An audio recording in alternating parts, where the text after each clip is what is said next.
Tales from the Shadows, Nightmares at McDonald's. Dive into the chilling hours of an otherwise mundane McDonald's shift, where the ordinary turns into an anthology of supernatural terror. Each account plunges deeper into an eerie reality just behind the veil of normalcy, pulling horror fans into a world where nothing is as it seems, and no one escapes unchanged. Almost midnight. The McDonald's lobby hummed quietly with the sounds of fryers. The air felt still yet heavy. Samantha, wiping down the counters, paused.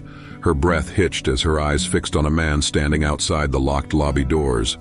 Tall, gaunt, and wrapped in a long coat, he looked completely out of place on such a warm night. Though his features vanished into the shadows, she felt the ice-cold weight of his gaze. She tried to maintain some authority. "The lobby's closed. Drive-thru's still open," she called out. But the man didn't flinch. Not a word, not a blink. Samantha's uneasiness deepened. Retreating to the register, she dared another glance over her shoulder. He was still there. Minutes crawled by, and yet there he stood, an immovable silhouette. Desperate for clarity, Samantha scanned the security feed, only to discover she couldn't find him on any of the cameras. Her stomach churned. She turned back toward the door, but now he had vanished. Relief swept over her, but it wouldn't last. Much later, an unsettling tapping led her to the back freezer. The door, eerily ajar, creaked open to reveal an empty interior. Samantha thought she could exhale just for a moment, but then the freezer door slammed behind her. She turned, trembling, to find him there, pale and stiff, his expression devoid of life or purpose. Eyes shut her into darkness, pleading for this to be a nightmare. But when she dared open them, he was gone, the freezer door wide open. Samantha didn't return for another shift. Jason's night manning the drive-thru started like any other, service with a side of fatigue. When an old car pulled up, its flickering headlights half working, a voice crackling through the intercom startled him. A woman ordered a cheeseburger and a Coke. He keyed in the order, told her to pull ahead, and waited at the window. But there was no car.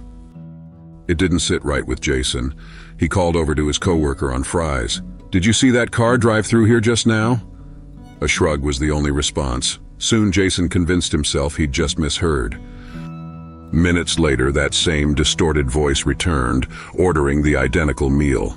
Sweat itched at his neck as he stared into the security screen. Dark-tinted windows and a grimy license plate haunted the old car, edging into the drive-thru lane. Still, Jason handed the bag of food out, but no one inside took it. "Hey, your food!" Jason's voice cracked as the same car rolled backward into the lot and screeched off into the night. Trembling, Jason checked the security footage the next day. What he watched turned his blood colder. The car wasn't there. The footage showed Jason alone, holding the bag of food to thin air. Others might have left it at that, but Jason, he couldn't stop obsessing. One late night, he lingered after hours, scanning every camera with a desperate certainty as the speaker crackled again. When the screen flickered briefly, the empty car appeared at his station, its driver's seat hauntingly vacant. Jason fled into the night, never looking back. As the McDonald's dining area emptied out and the clock ticked toward closing, Maria felt glad to clean, until she found the Happy Meal box where no Happy Meal box should have been. She sighed, dropped it in the trash, and returned to wiping tables. Turning back moments later, Maria froze. The box had returned, perched eerily in the exact place she'd just picked it up from. Its faintly childish whimsy now felt somehow mocking. Shivers trickled down her spine as she asked her coworker, "You playing some kind of joke?" But their baffled expression gave her pause. Twice she disposed of the box. Twice it reappeared. The third time, chills erupted on her arms as a note peeked from within the lid. "Don't throw my food away." Asterisk beneath were grim remnants of a half-eaten nugget. Maria screamed. Lights hummed sinisterly above her as she tried to catch her breath. Later nights proved no less sinister. Once she swore she saw shadowed hands clutching the box before the room fell still. Maria moved to the morning shift before the story could progress further. Tommy liked the quiet mornings.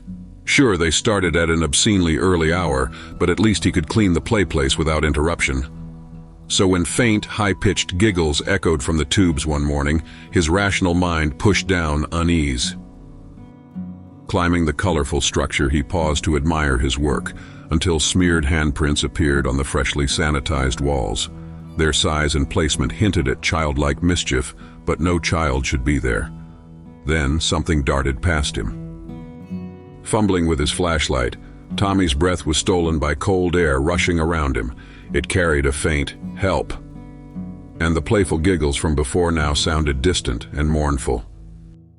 He crawled frantically out of the tunnels, but the whispers and legends whispered among co-workers chased him for weeks. The child who went missing years ago, swallowed mysteriously by the play place. Late shifts became harder. Every noise in the distant tubes begged curiosity, but too much experience warned every employee to keep a wide berth. Angela stayed behind long enough after closing to hear what most late-night employees grew to fear: the friar's gurgling whispers. She never expected machines shut down hours earlier could hiss vague, chilling utterances. But one night, the whispers turned sharper. "Stay." They rasped clearly over the bubbling grease. When she dared approach, the glassy surface of the friar reflected not just her pale face, but one twisted with abject horror. Terror shrouded Angela's nights thereafter. She told no one of the hellish voice, though she avoided as much friar duty as possible. Her refusal escalated after its warped reflection threatened to devour her presence entirely in one moment of misplaced courage. Angela wasn't willing to wait until the voice learned more words. The delivery driver arrived late Saturday night, pushing stacks of unmarked boxes silently into Marcus's freezer area. Something about him chilled the air. His eyes looked sunken and gray, hollow like twin vessels lost behind soulless lackeys. Scarier still was when Marcus realized there'd been no invoice or explanation tied to these unseen meat brands.